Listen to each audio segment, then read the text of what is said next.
But now one from one egomaniac and Tony Khan to two others and the Young Bucks, Matt and Nick Jackson, they done came back and man, they cannot let this CM Punk stuff go. Hey, beautiful people, real quick, man. Apparently, 76% of the people who watch these videos are not subscribed. Now, I don't know if y'all don't got accounts or something or what's going on or y'all allergic to it, but hit that subscribe button. Also, like the video, bro. Come on, man. Come on, bro. Do your boy a favor. Come on.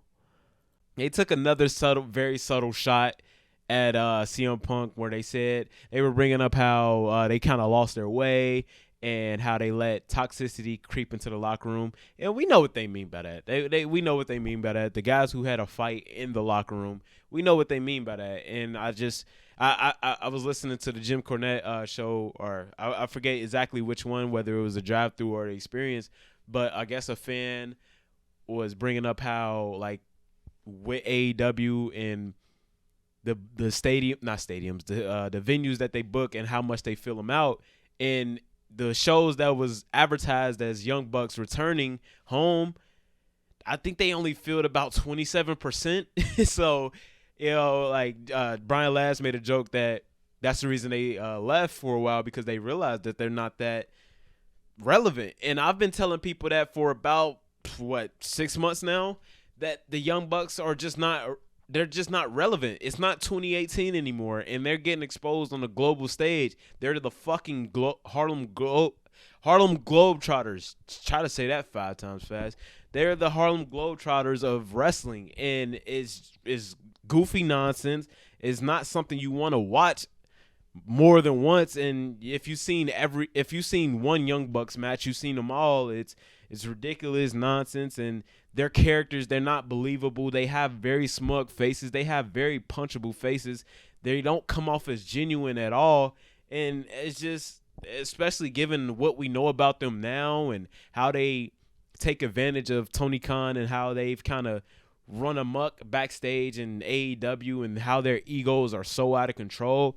It's not that I want to see them get their ass whooped on live TV. I just don't want to see them in general. I want to see them get their ass whooped in real life. I want to see the backstage footage from Brawl Out. Like, that's the only thing I want to see from the Young Bucks. I don't want to see their interviews. I don't want to see them on TV.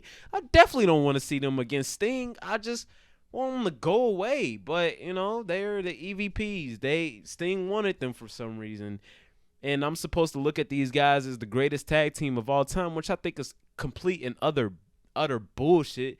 That, like, it's not for me. And it's just crazy that Shawn Michaels is these guys' our favorite wrestler, and he's one of mine as well. He's somebody that if I had to show somebody what wrestling is and try to get somebody into wrestling, I'm showing them a Shawn Michaels match. I'm showing them WrestleMania 26, WrestleMania 25, WrestleMania.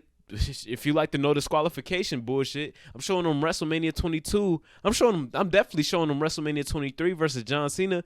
But it's like they try to be Shawn Michaels, but like maybe the worst part of him. I don't know. Like I can't think of anything Shawn Michaels has done is that bad or just bad in general. But like what they do, I don't know exactly what it is. It's just gymnastics. And yeah, they work for a niche audience, and it's a vocal minority. Their niche audience is the vocal minority, and they will have you thinking that they are the greatest tag team ever when they're not better than FTR.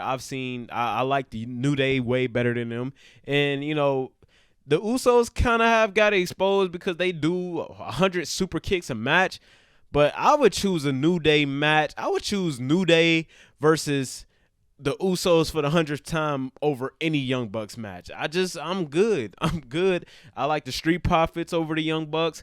I like, I already said FTR. The Guns. I like fucking Edge and Christian in this latter age. Anybody but the Hardys at this point. Like, they're not them.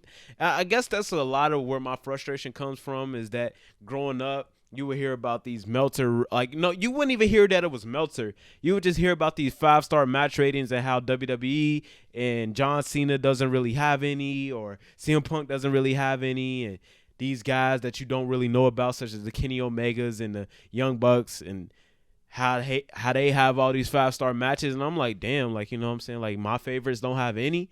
And then you hear about like how the Young Bucks are the greatest tag team, and I'm like, okay, that's cool. Then you hear about Kenny Omega and how he's like one of the greatest wrestlers. I'm like, okay, that's great. I can't watch him. I don't know how to watch him. I don't know where to go to watch him. So then you see them on your live television after hearing about them for almost a decade, and they're garbage. They're complete garbage. Now, Kenny Omega, is he complete garbage? No. But would I watch a Kenny Omega match over a John Cena match? And no. Would I watch it over a CM Punk match? No.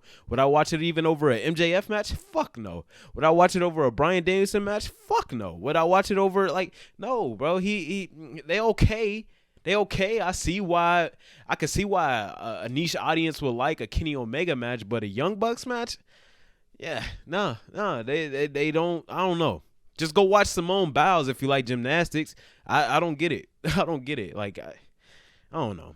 Go watch the Globetrotters if you like scripted nonsense. I don't get it. For niche fans who hate, you know, baby faces in WWE because they don't come off as authentic, or they hated John Cena so much because he seemed phony, and y'all love these people. I don't get it, bro. I don't get it, but y'all let me know what y'all think about this. I don't get it. I don't get it. But let me get off them.